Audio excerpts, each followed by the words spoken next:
Okay, well, Arlen, if you want to go ahead and begin. Oh, he's already started recording, so Yeah, we're good to go. fantastic.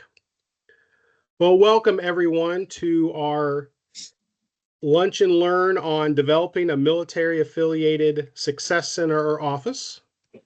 This is a little different format than the previous versions because this is a roundtable. So we have two guest speakers who are kind of lead us through having a physical site, a virtual site, developing a site, but also because it's a roundtable, when they're done, we're going to open the floor for those of you who want to ask questions or share your own experiences. And we'll have kind of a group discussion, and we can go as long as that needs to. And then we'll wrap up. So our two guest speakers to start this process off as today is Anthony Pilata. He is the Veteran Service Coordinator for Purdue University Northwest. And we also have Jason Rodriguez, who is the Assistant Director of Veteran and Military Services for Ivy Tech Community College, specifically the Indianapolis campus. And so I'm going to start off and turn it over to Anthony. So good morning, everyone. Again, I'm Anthony Pilata. I'm the Veteran Services Coordinator for Purdue University Northwest. Before I was at Purdue Northwest, I was at Southern Illinois University Carbondale. So I have a little bit of experience in Illinois and Indiana on benefits. As of current, we maintain two physical vet centers, one at our Westville and one at our Hammond location.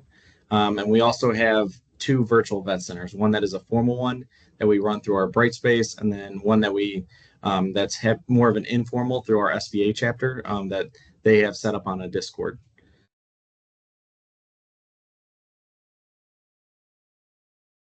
Now, Steve, did you want me to go through like some of the impacts of those vet centers? Yeah, the floor is yours to talk about the things that we had discussed earlier. Okay, so I mean, one of the big things, especially when establishing a vet center, and I when IUN first opened theirs, I worked with them on theirs as well. And one of the biggest things is just making sure that you have a space, no matter the size. Um, Honestly, it's less of just a place for them to hang out, but also a meeting point to where they know other vets are going to hang out. And I think when it comes to peer support, especially within higher ed, that's one of the big important things is where vets know to meet other vets for their peer support. So no matter the size of the space, I know, starting off when I was at SIU, we had maybe what would have been half a classroom that was our vet center. And then over the 4 years that I was there, we eventually went up to an entire wing just from different ways of funding. Some of the ways we funded those changes when I was at SIU from that start, our first one was we had a furniture grant from Home Depot. So if you're ever looking into, figuring out how you're going to furnish a vet center or something along those lines, Home Depot, Lowe's, they always do some kind of veteran grants. I know a lot of them right now are towards the homeless population, but if you reach out, they'll still talk to you and you can get grants through them as well for stuff like that, as well as Walmart does individual grants. From there, once we had the vet center established, one of the key things that we did was we worked with our Veteran Alumni Association. And then when we moved up to actually taking a whole wing of a building, we actually worked with an alumni and got a $30,000 donation. And that's another thing why I think vet centers are really helpful for universities because it helps create a home base for those veteran alumni, and it creates a form of loyalty to the university that they makes it want to give back. Just this week, I had two alumni from just come in this week on Monday. We had one guy who came in to tutor another student who's graduated and works he's an electrical engineer at Mead Electric. And then I had another student come in to tutor on math, and he's currently a physical scientist at Fermi Labs in Illinois. So just having that space to where they know to go, even if they graduated, is great. Now, when we first started off the vet center, one of the big things is using incentives to have them come in. Now, I know some people might be low on funds, but like one of the incentives we had is we have it set up like a USO. We have a snack lounge with beverages and snacks, and a lot of times they'll just come in for their first experience is just grabbing a bag of chips and a pop off the thing. But then as they're walking in, they're having conversations, and then it turns out in the long run that they come here less for the snacks and more for the conversation. Um, One of the other things that we do to help incentivize is just free printing, as simple as just having your printer be free. They come in all the time, especially if it's a last minute print that they need to do. They'll come in for that. They'll do their study groups, especially once they come in and they meet the other students and they find other students within their major. For us, the big ones like electrical engineering, computer science, um, they're a lot more likely to come in because there's other vets taking those same courses or that have taken them. Um, so that's one of the things that really grows the peer support community, especially with tutoring. One of the things I like to do is I like to engage with the vet center users often. At least 3 or 4 times a day, I'll actually go out in the vet center and just hang out for like 15, 20 minutes and just engage in the conversation. So that way they feel comfortable coming to me with a problem. So I look less like an administrator to them and more like a peer support to them.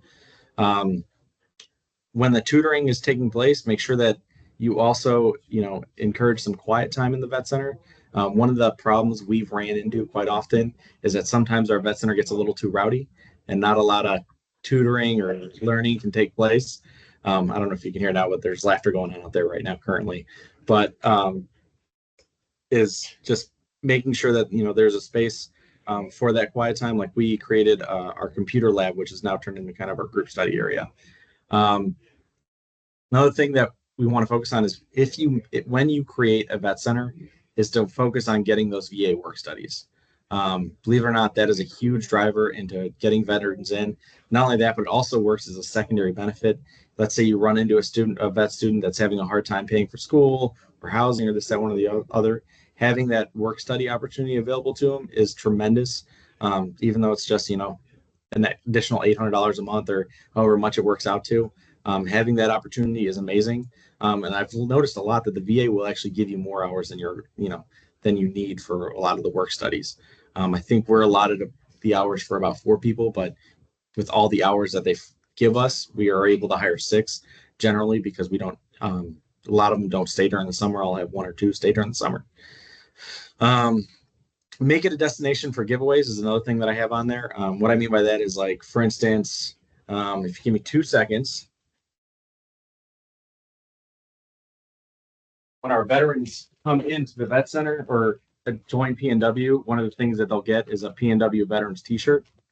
And one of the ways they pick that up is by coming into the vet center. So creating that incentive for that initial contact, and just having them explain to them that, if you're going to drop a class, come talk to us. If you have any problems with an instructor, come talk to us, and we'll get all that squared away. And then also another giveaway that we do is for graduates, we'll have stoles for veterans, and then cords for family members. We create that destination where they have to come in to get those, so they have to at least engage with the vet center to get those incentives, and then it creates the friendship all along. Hosting events, those ones are pretty simple. If you have a vet center, it's nice because you don't have to reserve like a conference room or something like that for your SBA conference. One of the things we do is we do a monthly game night in our vet center. So at the beginning of the semester, I'll put up on the board nights, times, days of the week, and stuff like that, and then they pick when the best game night will be, and then every once a month we'll do a game night. Do an open house at the beginning or some kind of call out meeting at the beginning of each semester so people know about it. Do workshops. One of the things that I tend to like to do, especially in November, are what I call GI Bill workshops. I actually kind of got it from the SVA NatCom, but they used to call it GI Bill Ninja, where you go into like getting tutoring paid for by the by the VA, and then getting certification test paid for by the VA or reimbursed, and covering a lot of that stuff that students don't know about. I mean, the amount of vets that I run into that somehow don't understand that they can fail a class and the VA will still pay for them to retake the class is amazing. So having those events are really good, especially those workshops, because then they know about those tips and tricks of using a GI Bill. And then one of the things that we also we have available, because we get gift donations, is we have an emergency fund for our vets. So another thing that brings vets in to talk, if they're having a problem, is we have emergency grocery gift cards, to where if a vet is going through a hard time, can't afford groceries, we can get them at least a grocery gift card to get them through the month. Usually it's not a lot. We give what we can, but having that as an incentive, and also it creates that form of contact for if they are struggling. Now, I know Steve wanted me to cover virtual vet centers because we also have 2 virtual vet centers. One's the formal and one's the informal. Our virtual one is done on our D12 or Brightspace or whatever Blackboard, whatever your university uses. Typically, you can work the registrars and create an online course. I actually kind of got this idea deal partially from Purdue Global because their Student Vets Association is done on their Brightspace. So we decided to set one up here at PNW. So far, it's worked really well. One of the things we do is like in the content area, we do it by veteran, veteran dependent, military affiliation, reservist and National Guard, and we'll have different sections and then different benefits. And they can just, we have a quick facts thing, which basically just covers the quick facts, like how much you'll get a month, how many months are covered, this, that, one, or the other. And then there's also a direct link to the application area, whether it be va.gov or whether it be ScholarTrack. It directly links them so they can go through that as well. It also helps because we were able to publicize MFRI, uh, MFRF, sorry, Military Family Relief Fund through the state of Indiana. So that's always available to them. And there's all these little hidden organizations that they don't know about. So having that course there really breaks it down evenly for them so they can get it really easily. Another nice thing is we can send out notifications to their Brightspace so they can get notifications on their phone about if we're hosting an event that day, reminders about us doing their certification requests. The biggest thing so far has been reminding National Guardsmen and Reservists that they need to apply for TA earlier than the day of the semester starting, and B, making sure that veterans know that they need to certify their enrollment and that they need to verify their enrollment. Now, luckily, since the VA has gone to text for their verification, it's been a lot easier than having to go on the wave system.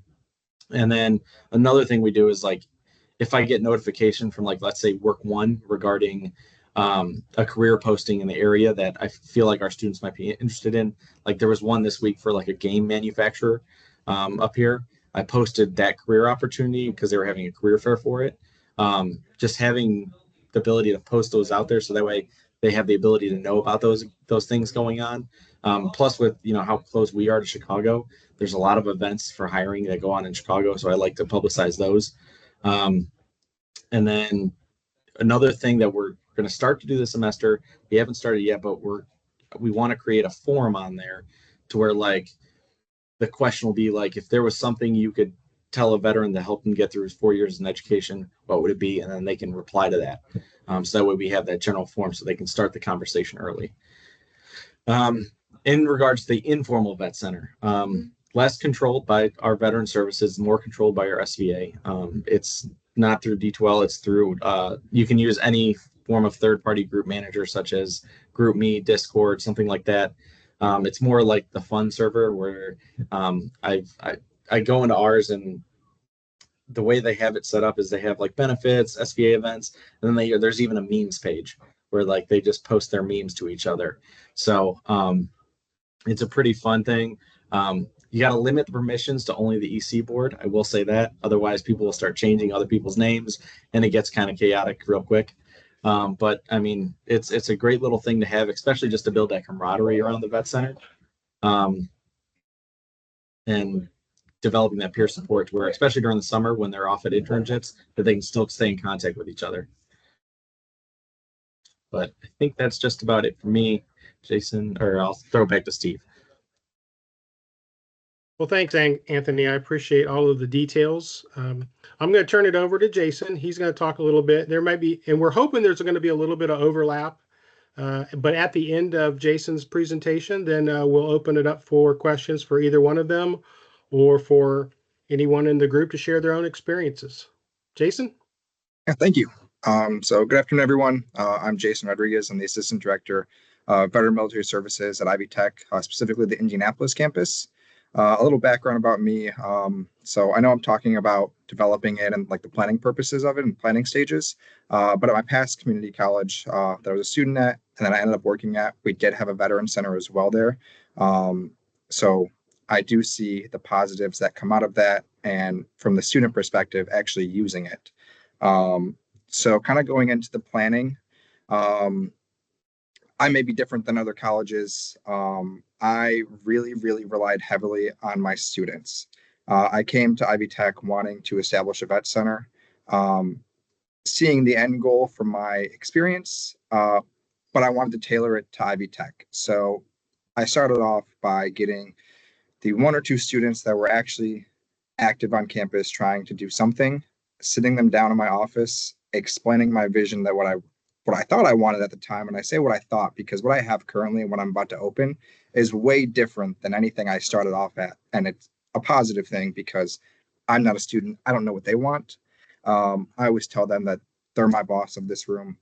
Just tell me what you want and I'll make it happen. So again, it started off as me, two students sitting down, figuring out what we wanted out of the room and kind of the direction that we can bring it to. So it has a long lasting effect on Ivy Tech and the future military connected students. Once we figured out kind of the outline of it, um, we knew we needed a space. We knew it needed to be as small as as big as we could get it, but we had to stay within reason, obviously, because of this is a new space. We don't want to overdo it. We want to make sure everything's meaningful. Within planning, we focus on the first two things, and that was essentially location and the size of the room. The location, we knew it had to be accessible for the military community. We knew that if it was too hard to get to or too out of the way, people would never come here, which is why, luckily, at Ivy Tech, we were able to get it as soon as you walk in by the enrollment center here, and it's still very close to my office. So first floor access, crucial to veterans and my students specifically. My students, I told them it was going to be on the third floor for a second, and they got mad at me. So I told the staff here, like, hey, we can't do third floor access. We need to make it somewhere to where they can easily walk in and out, like Anthony mentioned, even if it's just for a quick snack, quick, hey, it's a in and out thing.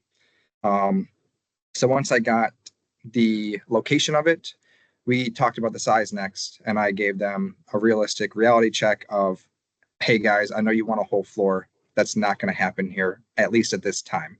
We need to start off with it and be realistic. So we got a room. Then with the size of it, I ended up actually with my students. We talked about the size and layout. We wanted to do an open layout form to make it, when you walk in, you see everything all at once. So I took some of the walls that were in here and some of the cubicles with Ivy Tech's permission, and we knocked them down to make it an open room. And again, this is all what my students wanted. Your guys' students on other campuses may be different.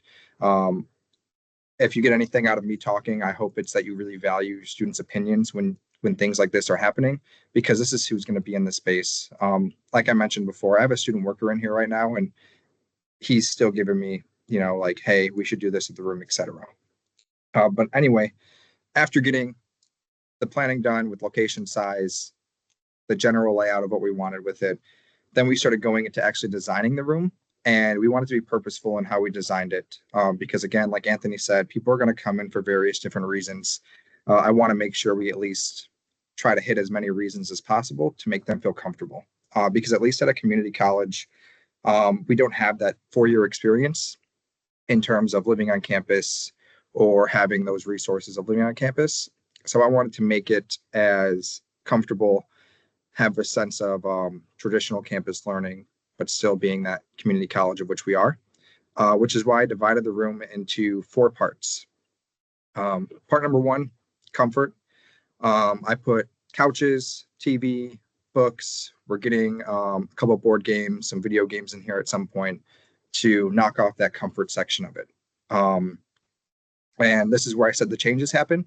My room looks way different now than what it did. My comfort section was actually a little bit bigger in my mind than what we had it. But my students at the time at least they were like, we don't value comfort as much as the resources and stuff, which I'm about to get to in a second. So after comfort, we went to study/business, and I put /business in there because one, studying, we have a couple computers in here for the military community. We have a table, which I'm currently sitting at, that has outlets to put your laptop in, so you can do group work, study work, etc. And then the Student Veteran Association on my campus actually uses this room as their main meeting point. And I have a TV over there that they can project any slides that they want to bring to the table. Students, I've encouraged them to use it for group projects when it opens up all the way, so you can project projects over there. So that's kind of the middle chunk of my room is, business/studying. Third chunk of it snacks and eating. To my left over there, I have a snack and eating area with a table, some chairs, a snack table, mini fridge, microwaves coming soon, etc. For them to, like Anthony mentioned, if it's just a quick coming in here for a quick snack, say hi, whatnot, they can grab that and they still have, that open floor plan to see everything that's going on in the room. The fourth area that we had to consider, which was the whole reason why I started this room, was the resources. I wanted to make sure that resources were available to anyone that needs it, regardless of if they want to ask or not.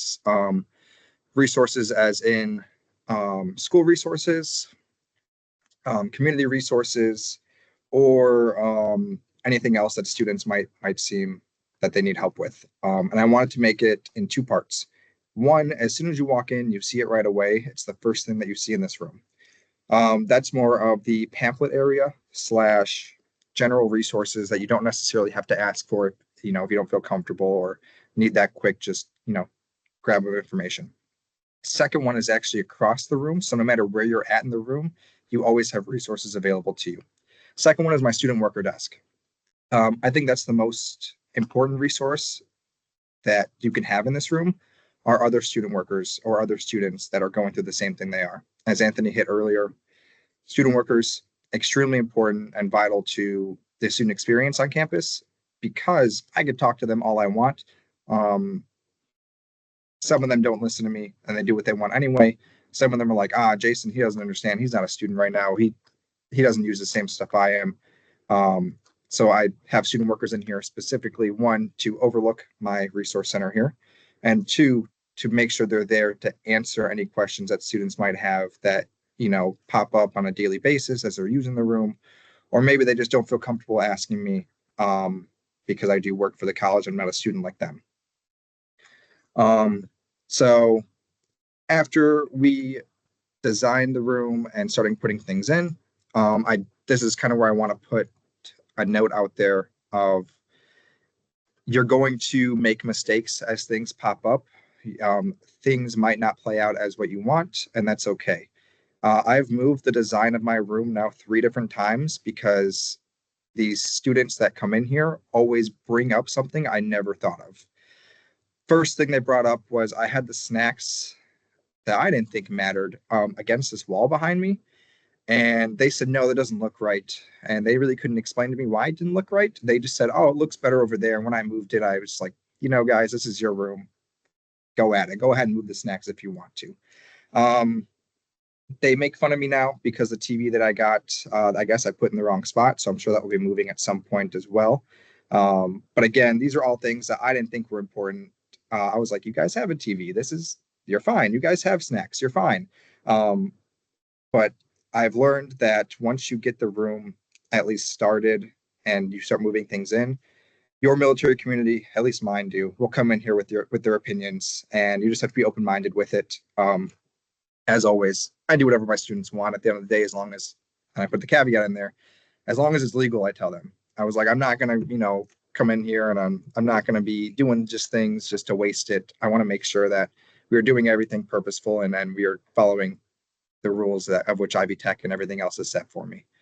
So yeah, that's kind of where we're at currently. Is we're almost done developing it. Unfortunately, I can't talk too much about the grant side. I know Anthony talked about that for funding.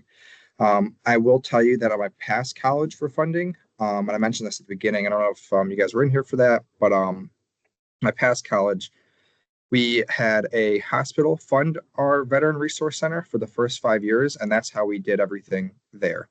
I don't know if that's realistic for you guys or whatnot, but I would have never thought that a hospital would have funded a veteran resource center. But there we were. That's how we got that room. Here at Ivy Tech, things went a little bit differently that way. But yeah, when you're planning it, look for those odd funding sources that you may never think of and ask your students. Maybe they've transferred from another college. They know how it was done over there. They might have some good ideas for you. And with that, I'll pass it back to Steve, unless you guys have any initial questions right away. Thanks, Jason. I appreciate that. I thought Anthony and Jason did a great job of laying out different approaches that you can take with this, and in a short time trying to explain a lot of different ways and resources and opportunities. So for some of my takeaways, that location is important, access and creating that welcoming environment, incentives to get them in the door so you can start building a relationship, creating opportunities for ongoing communication, programming to help keep them engaged throughout the time that they're there, and always snacks, snacks, snacks. So that's kind of some of the takeaways that I got from both of them, but I want to open the floor to everyone. Feel free to put questions in the chat, or if you feel comfortable, just unmute yourself and shout out.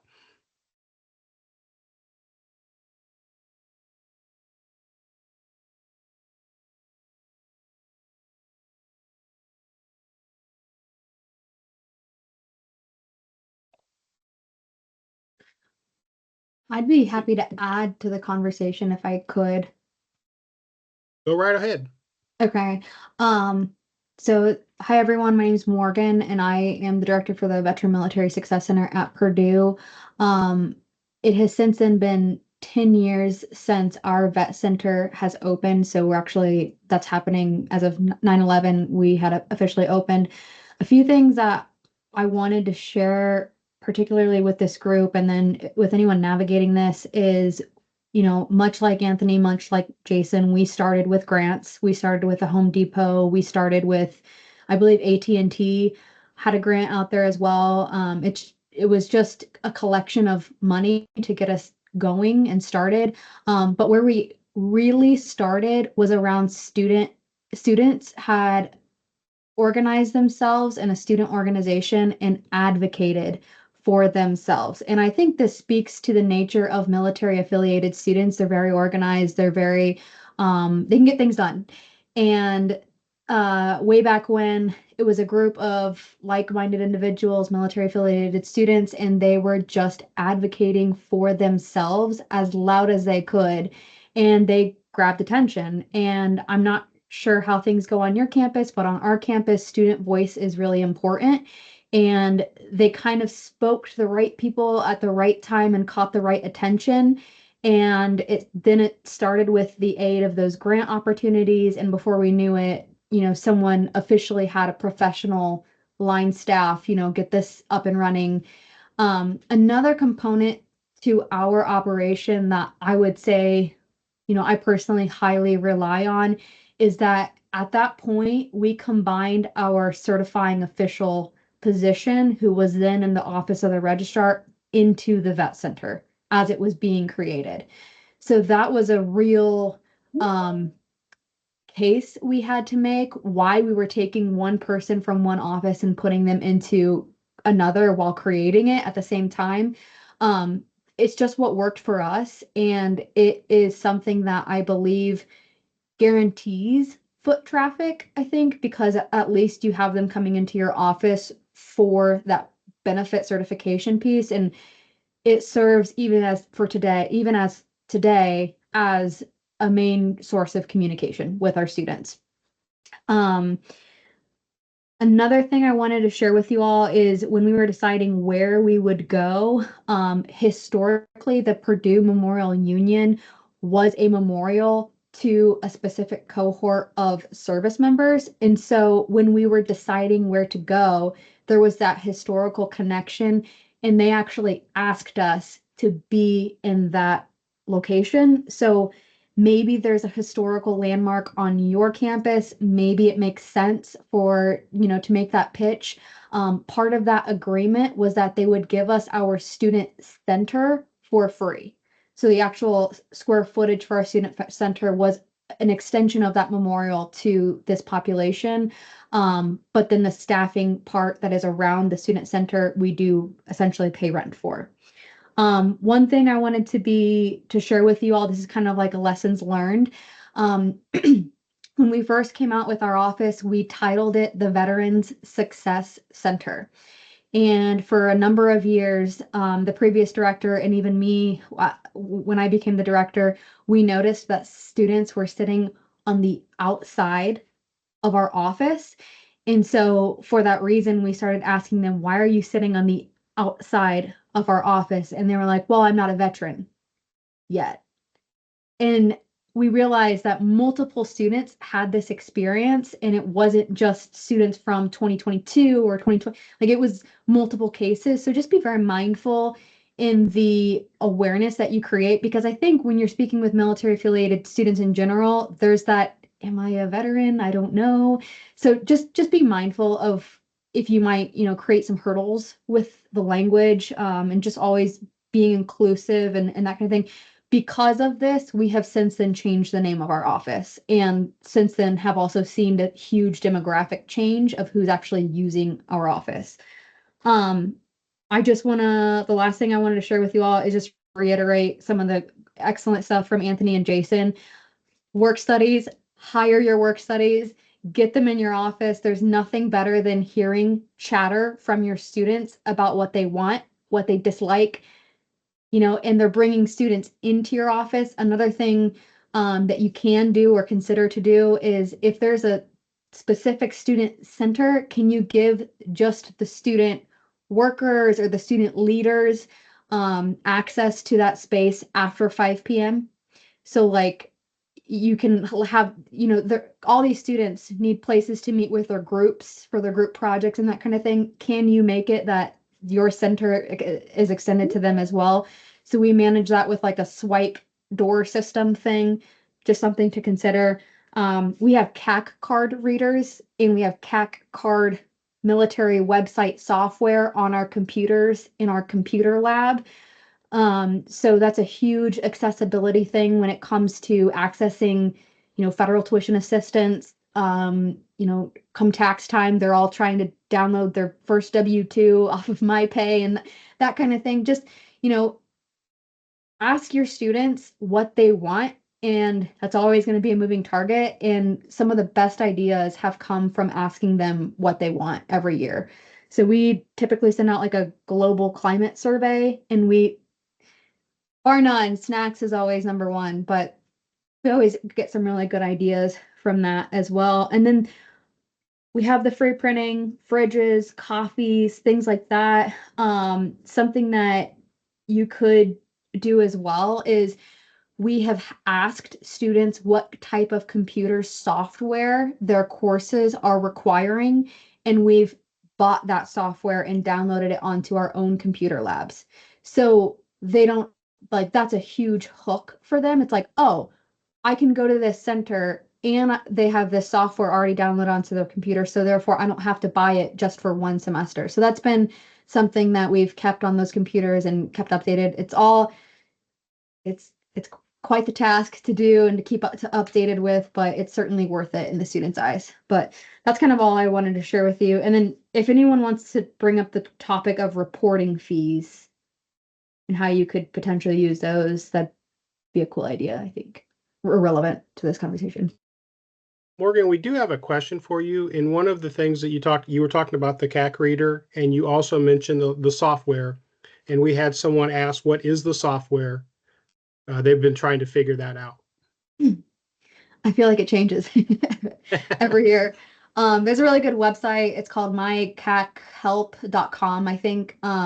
But it's really specific to what type of computer you have. I can find the link. And then what type of software or certificates you need to download onto that computer. But we stay on top of that because there's so many FTA students and so many National Guard supplemental grant students as well. So because we're communicating that, students often are like, can we just come in? Do you have a CAC card reader? Yes, we do. Yes, you can come in, and yes, we can get access to your portal. I will send that link that we use to map out exactly what software for exactly what computer. And to piggyback off that, one of the things we do, because we also do the CAT card readers on all our computers, but we also have them for rent. So if a student needs a CAT card reader for their laptop or a tablet, they can go up to our reception desk and just sign one out, and then we have it and we can give it to them. For us, maintaining that CAC software is such a pain.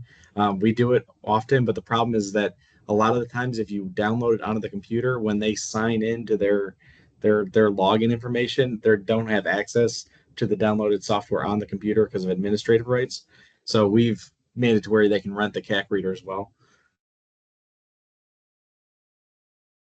Yeah, and to Anthony's point as well, and then also Morgan's. Yeah, I have both options available for my students. I actually just ordered the keyboards that have the CAC readers already built into it for the center here to make it easier for them. It's already there. And then I also have a couple freestanding ones that, as I'm traveling or out, or students like, hey, can I borrow that real quick? I have a good chunk of them just to say, yeah, here you go. Go feel free to use on your computer in the center here or out, in our enrollment center over there. So it gives them the opportunity to do either one.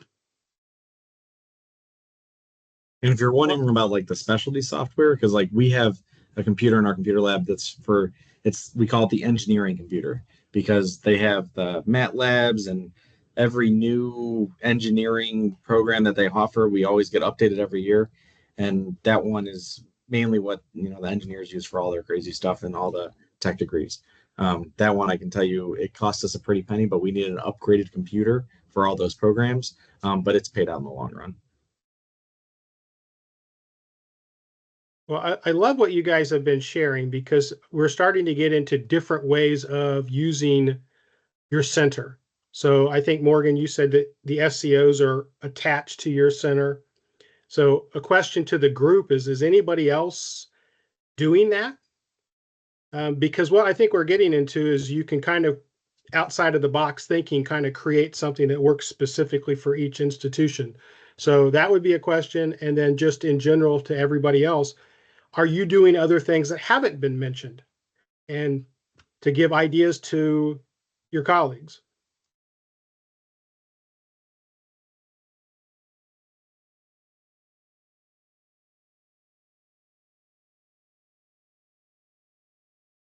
Say I was going to mention really quick if no one else was going to kind of jump on that. I was going to say in terms of using your center and getting your students in here, that's going to be the hardest part, I'm sure, for any college is getting your students to actually use the room. I could talk about from personal experience. I was once that student that was like, I'm never going to use that room. I'm only here for my classes. That's it. And this is my one story I tell everyone. And I'm sure my student workers are tired of hearing it because I've told them multiple times that it took my buddy Pedro that I knew from high school, who found out I was in the military when I went to my local community college after my school certifying official told me hundreds of times, I'm sure, to use this room. And I always was like, you don't know what you're talking about. I'm only here to do my schoolwork and leave. Pedro came out of that room, took me by the arm, dragged me in the room, and I never left. I loved that room after that day. So I tell my student workers, if you learn anything from my story of Pedro, is you bring your students in here and make them use this room at least one time so that you can say you gave them a shot. And then after that, if they want to stay, they will. I always tell my students that's probably the only reason why I actually passed my college was I was actually in that room studying. Before that, I was a horrible student. And then after that, I was just in here with other military members studying and actually doing homework. So I told them, I was like, just bring them in this room, make them sit down at least one time, and then after that, you can see you did all you could to at least show them the room. So that's kind of what we're planning on doing here once it fully opens is making them come in here at least to do their initial stuff, and then hopefully they have a tie to that room. Another thing to tie them to the room that I found out works is I don't know if I can show you behind me, but I have a what will be a wall of patches. And my student worker is going to grab one now. Um, he grabbed his, of course. They bring their patches in, and it kind of ties them to the room. And it's a cool thing to see. I love seeing where my students are from, where they've been, and it ties them to that unit. And it gives them a special like attachment to this room. I go back to my community college every so often, and I see my patch on that wall, and I think that's pretty cool. Everyone after me is going to see my patch. Same thing for them. Whatever they want to bring in to tie them to the room, I never tell them no. I will always find a spot in this room to hold something that they're willing to bring into this room, and that's kind of how I tie them into here. So find different ways, unique ways to tie your students to this room, and they're going to be your biggest advocate on why you should use this room down the line. Thank you. And always being nice, he reminded me. I always tell my office and my student workers, if you could be anything, you could be nice. So attract them with free things, kindness, and allow them to contribute to the room. I think it might be helpful to expand on the student worker thing because for all of us, we're talking about the student worker thing. The logistics of that, the federal work study program is an extension of the GI Bill program. But us as administrators at our university can apply to be a work site supervisor. And in doing so, you get connected to the GI Bill program. So if your education benefit processing component at your school is not within your vet center, that's okay. What you can do is apply with them to be a work site supervisor. You have to submit some stuff about where they're going to work, what they're going to do, that kind of thing. And it is slightly majority VA specific. However, that's how you get that program set up. It's an extension of the GI Bill program, and you would be the worksite supervisor.